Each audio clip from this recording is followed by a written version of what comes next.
On May 8, 2018, police stop a car that had just driven off a BC ferry in Departure Bay in Nanaimo, then shoot the man inside, firing numerous rounds. Within minutes, everything took place. The bang, the gunshots.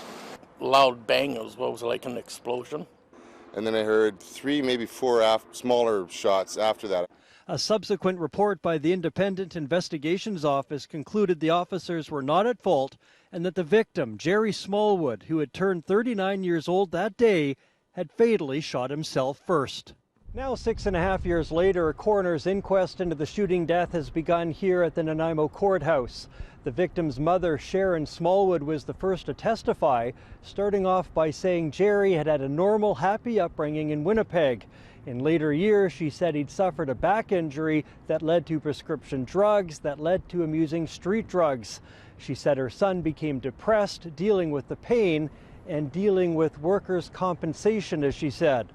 A later witness, Daniel Frost, who was Smallwood's girlfriend in 2018 in Salmon Arm, testified that he had said he couldn't afford the prescription drugs and wasn't trying to get high, but was just trying to deal with the pain. Both his mother and Frost said the drugs had changed Smallwood, and Frost was even afraid of him.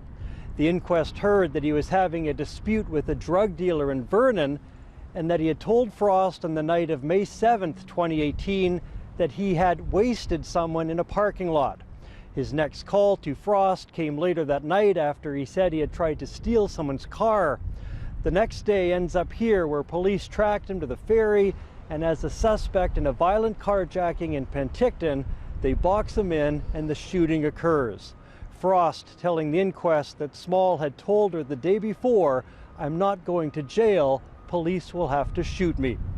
The inquest, which does not lay blame but could end up with recommendations to prevent a similar death from happening again, resumes tomorrow and is expected to wrap up next Monday.